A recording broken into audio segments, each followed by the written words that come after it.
Para você que se liga no canal do Blog Augusto Júnior no YouTube, hoje contaremos a história da Negra Teresa, uma afrodescendente que foi escravizada em uma das fazendas da antiga vila de Marvão, que, juntamente com seu amante, teriam assassinado uma sinhá. Quer saber mais sobre essa história? Então se liga no canal do Blog Augusto Júnior no YouTube.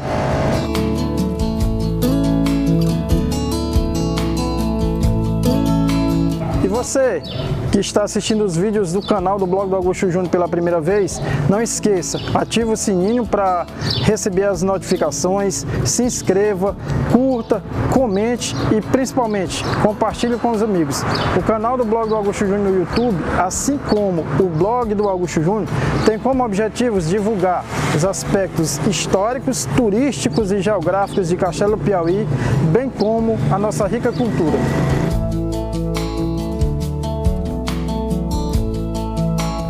E mais uma vez, para nos ajudar a contar essa história, bem como desvendar muitos mistérios da antiga vila de Marvão, estamos ao lado do professor e historiador Paulo Clímaco Alves. Paulo, principalmente para quem está assistindo os vídeos do canal pela primeira vez, historicamente, qual o papel da cidade de Castelo Piauí, antiga vila de Marvão, na contextualização histórica da capitania de São José do Piauí?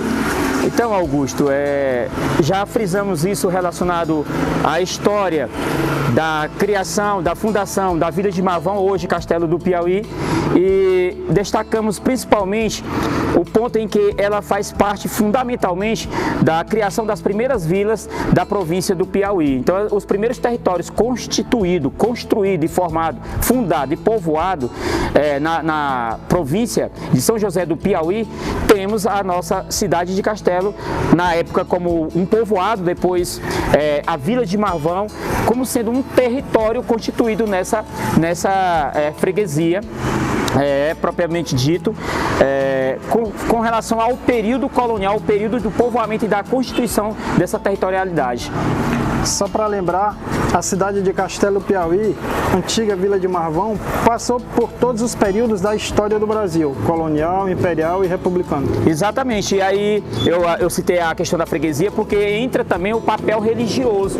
Então, assim, a criação dos primeiros territórios na província do Piauí, elas estão ligadas também, Augusto, com um lado econômico e com um lado religioso. No quesito econômico, é exatamente a atividade econômica primordial que fez com que o território do Piauí fosse ocupado. A ocupação do território Piauí se deve principalmente à expansão das fazendas de gado que migraram para o interior do Brasil, principalmente da região da Bahia, como a Casa da Torre. Então ela se espalhou em todo esse interiorzão do Brasil para que o território fosse povoado, para que o território fosse de fato colonizado. E é claro que juntamente com a expansão das fazendas de gado veio também a questão da criação das capelas, da religiosidade. Então, por isso que Marvão entra também no aspecto religioso com a criação da freguesia de Nossa Senhora do Desterro. E na atividade econômica é onde entra exatamente a mão de obra utilizada, que é o que vai levar a esse viés, a esse pano de fundo, que é o que nós vamos abordar hoje. Então tá curioso para saber mais essa história? Então se liga no canal do Blog do Augusto Júnior no YouTube. Hoje falaremos de indícios de trabalho escravo na antiga vila de Marvão, bem como a história da Negra Teresa.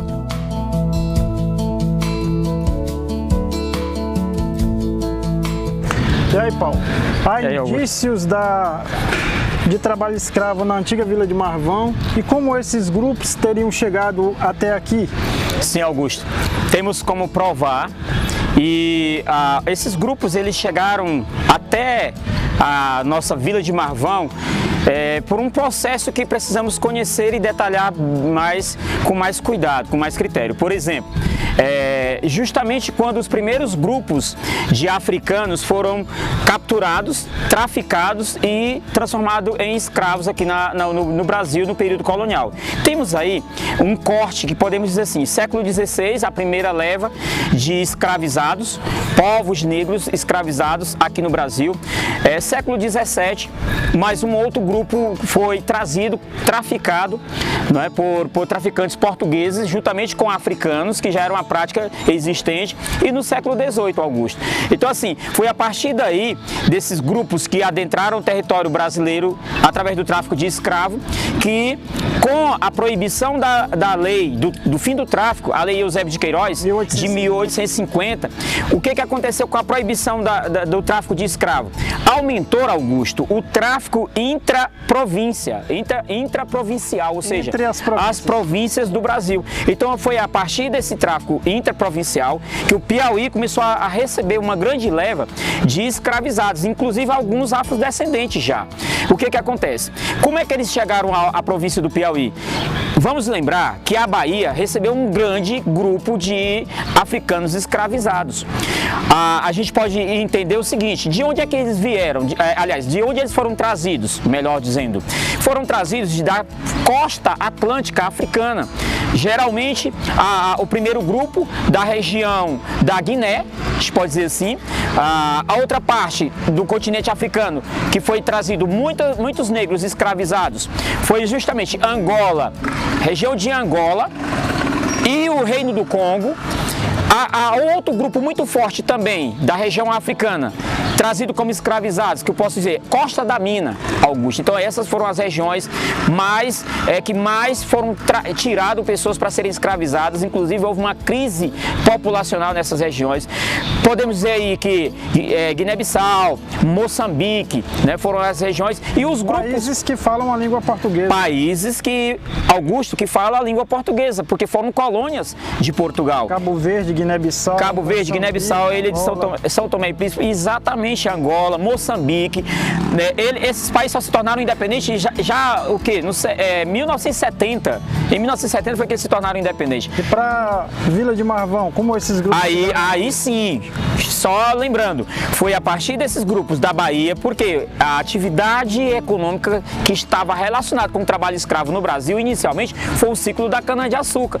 Como a cana-de-açúcar no Piauí não foi uma atividade econômica propícia por conta de vários fatores geográficos e inclusive naturais, climáticos, então aqui tinha muita abundância de pastos, muita abundância de água, mas era propício para uma outra atividade econômica que era a pecuária. Então a pecuária se estendeu da Bahia por vários territórios do interior do Brasil, e por isso que chegou à província do Piauí, às fazendas de gado, e nessa atividade econômica foi necessário uma mão de obra para ajudar em todo o funcionamento e estrutura, exatamente a mão de obra de pessoas escravizadas. Foi aí que entrou no cenário a Vila de Marvão, com as fazendas de gado instaladas aqui, aproximadamente 20 a 28 fazendas, todas elas tinham mão de obra de pessoas escravizadas, ou africanos ou afrodescendentes.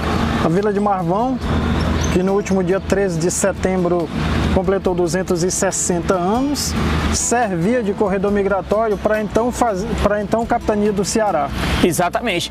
E como temos relatos e provas contundentes de alguns pesquisadores, como Odilon Nunes e a Brandão, que fala exatamente do trabalho escravo aqui na província de São José do Piauí, na província do Piauí, então nós temos como comprovar isso bibliograficamente, através dessas pesquisas, desses dois autores que eu acabei de citar, mas nós temos aqui também nos livros de batismo da Vila de Marvão, muita comprovação de que tinha... Batismo de escravo. Tinha diversos escravos na Vila de Marvão, inclusive há provas de que eles eram batizados. O que nós não temos ainda prova é da questão de serem pessoas alfabetizadas. Inclusive temos prova de que eles recebiam o sobrenome dos donos das fazendas, dos senhores de escravos, né? Dos proprietários desses escravos. Eles acabavam recebendo o sobrenome na hora do batismo, por eles não terem um nome ainda constituído, por ser afrodescendente ou por ter vindo da África e ter se perdido o nome deles. O que nos trouxe até aqui é a história da Negra Teresa, uma afrodescendente escravizada em uma das muitas fazendas da então Vila de Marvão. Teresa, juntamente com seu amante, teriam assassinado uma sinhá de uma das fazendas da região hoje de Juazeiro do Piauí. ao saber que um dos dois, ela ou o seu amante, teria sido vendido e que iriam mudar para outra capitania do Brasil, Teresa arquitetou a morte de sua sinhá. Os dois planejaram e em uma noite acabaram assassinando a sinhá. Dizem que era uma senhora de nome Bilica. Isso é baseado em história oral, pode ser oriunda da família do Tenente Rufo, um militar da Guarda Nacional que serviu na Guerra do Paraguai e que está enterrado ali na zona rural de Juazeiro do Piauí. Depois de descoberto que os assassinos eram a Teresa juntamente com seu amante, ambos foram interrogados, posteriormente torturados. Mesmo assim, Teresa insistiu em dizer que não havia participado de tal crime, mas o seu amante acabou confessando.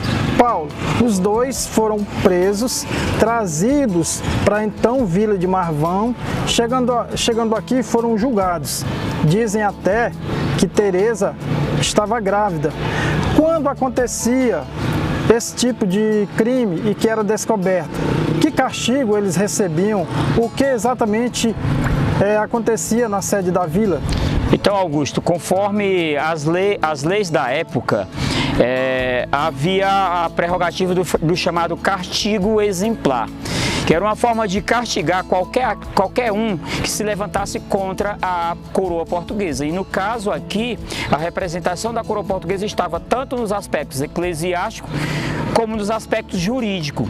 E a província do Piauí era exatamente a mão da coroa portuguesa no julgamento. Então o castigo exemplar ele ocorria em todas as vilas que tivesse escravizados e que cometessem certos crimes.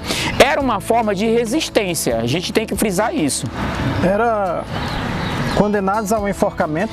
Havia uma forma era a condenação ao enforcamento, tinha o esquartejamento, tinha o degredo, era enviado para outros lugares, como uma espécie de prisão perpétua. Então haviam vários castigos. Esse que era um dos mais severos, porque era uma forma de mostrar para as pessoas, por isso que era ao público, era em um lugar centralizado, tinha um pelourinho, a gente pode dar um exemplo, aqui tem uma semelhança, era uma espécie de poste central onde era castigado, torturado e morto. O que acontece? Era uma forma das pessoas verem aquilo, presenciar e não tentar mais nenhum tipo de crime contra aqueles que os exploravam.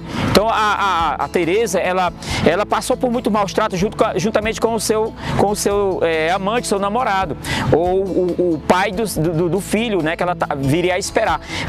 Pelo menos a lei dizia que em caso de gravidez poderia esperar o nascimento e só depois é que era executado o que a lei previa na época.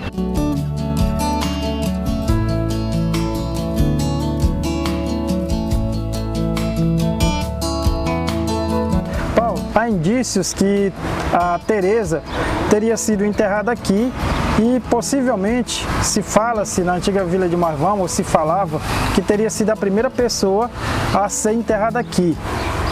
Na verdade, Augusto, pela a história oral, vamos nos ater à história oral, isso é comprovado sim, e aqui se tratava de um campo de arbusto de Jurema, e era comum aos escravizados que morriam ou que eram punidos, tinha como pena de morte a punição, eles eram colocados exatamente em lugares com matas, né, com árvores fechadas, e exatamente foi esse o local onde a Negra Teresa teria sido colocada aqui. Então foi a partir dela que esse lugar se tornou um cemitério, hoje um dos primeiros cemitérios.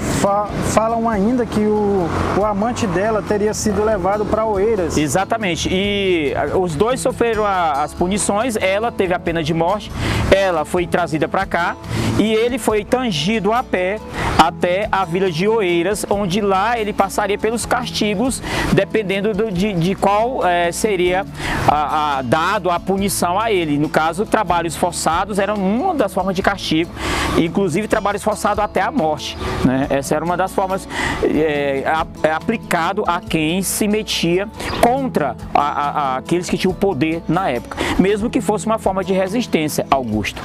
Como vocês podem ver nas imagens, nós estamos no cemitério São José, que é o cemitério mais antigo da então Vila de Marvão, hoje cidade de Castelo Piauí. Tem túmulos aqui, Paulo até melhor do que ninguém pode até falar sobre a arquitetura que lembra um pouco a arquitetura romana ou possivelmente túmulos com mais de 200 anos aqui nesse lugar. Sim, gente, aqui nós temos túmulo exatamente com... O que podemos observar em um túmulo?